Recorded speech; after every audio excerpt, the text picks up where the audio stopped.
د خپل طرفنا د مدرسې د عملي د طرفنا انتظامی د طرفنا ستاسو د ټولو شکر گزار ما او بیا خاص کر هغه مهمان حضرات هغه خبر شوي دي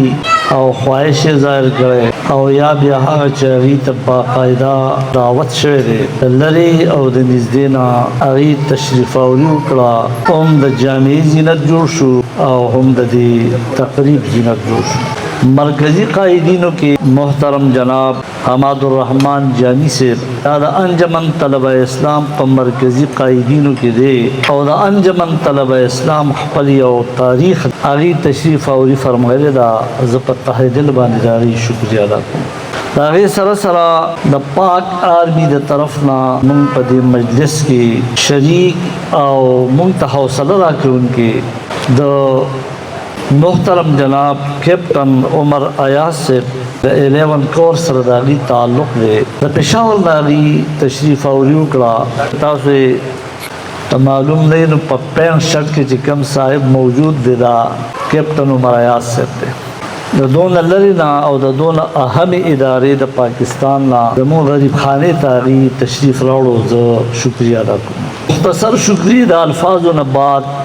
ډیرونه بایگان زمونږ بوای چې دا څه پیسې قطاري دي او څه ضرورت دی څنګه چې ویلی شو د دې پته او احساس هغه چاته کېږي چې هغه د دې ازادۍ نه محرومه دي چې هغه زمونږ د کشمیر نه دي ظلم و بربریت د دې فاسټ تیز دور کې په الیکټرانک میډیا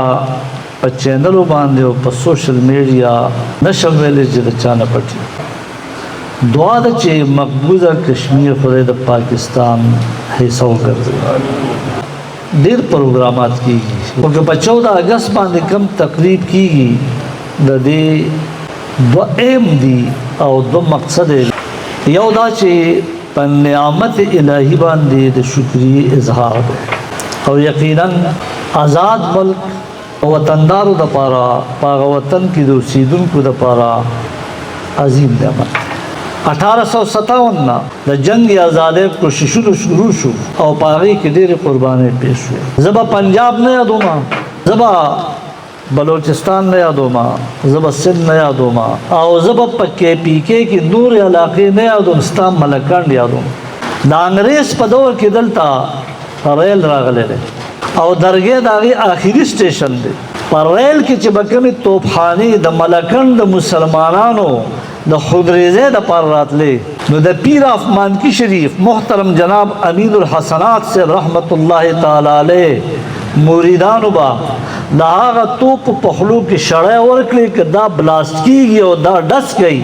نو چونکې د دې په شپېلې بند دا شپېلې بچيږي او مسلمان د ملکان بته بچي ریل تا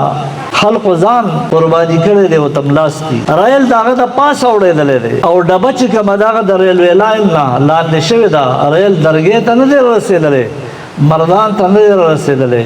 په نوشهره کې پاتې شوی دی دا د سلو وجنا چې دا مسلمانان وجل په دې مسلمانانو پابندۍ تاسو لږ سوچ وکړئ ستا د درګې په کلي کې پراپر درګې چې کومه ده په دې باندې په دې اوچت غر چې دا برج ولاړ دی دا د چا د لاس ولاړ دی چاته دی په درګې سټیشن کې چې دا کوم برجونه دي دا چاته ولاړ دي په لملکان کې چې دا غټ غټ دنګ دنګ برجونه دي دا چاته ولاړ دي په دې کې به د انګريز فوج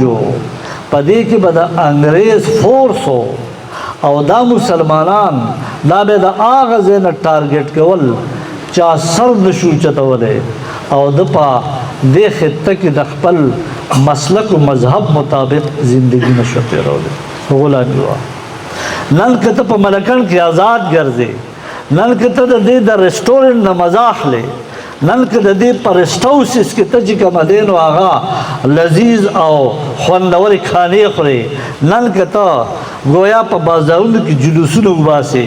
او نن کته اظهار رائے کې دا صرف د دې وجنه کولای شي چې دا خطه اراضی آزاد شوی د پاکستان کدا آزاد نه نو د هندستان د مسلمانانو پرنګا د کشمیر د مسلمانانو پرنګا مقبوضه کشمیر آزادانه خیالات او جلسی جلوسونه چالو شو کولای بلکې پاغي باندې هو آی روز فائرز کیږي دا پاکستان مونږ جوړ کړی دی دا پاکستان زمون پیرانو جوړ کړی دی دا پاکستان زمون علماو جوړ کړی دی په دې پاکستان کې قربان اهل سنت ورګړي دي نو څنګه چې د چا بچي هغه په خپکیږي په پردي باندې څوک نه خپکیږي کم په خپکیږي ځکه مونږه د پاکستان د جشن آزادۍ په ورځ باندې ټول ناسما سکنے والا حالات زمونږه مونږ وی دا زمونږ هغه پاکستان دی کم چې زمونږ نیکونو آزاد کړی د دې نه پته لګي چې محبین وطن څوک دي د دې نه پته لګي چې استحکام پاکستان له څوک ورګي د دې نه پته لګي چې د دې ملک سره مخلص کم خلق دی او بیا په داسې تقریب کې د پاک آرمی یو نمائندہ هغه مهمان خصوصي جوړول دا دلالت په دې باندې کوي چې د اهل سنت و جماعت په خپل پاک فوج باندې فخر دی او گویا د هغې په شا باندې ولاړ دي او هغې په هغې باندې فخر هم کوي او د هغې تعاون او امداد به هم کوي او هغه ورځ دې هیره نه چې کله پاک آرمي ته د رضاکارانو ضرورت پیښ شو په یو وخت کې په 1965 په جنگ کې نو د اهل سنت و جماعت د پنجاب سره تعلق لرونکي په واګا بارډر باندې چې کله په هغې انډین حمله آور شو اهل سنت و جماعت لاړه د هغه انډیا ټینګلو ته سملاسته په هغې باندې خپل ځان قرباني کو خدا وطن پاکستاني موږ نه بچ کو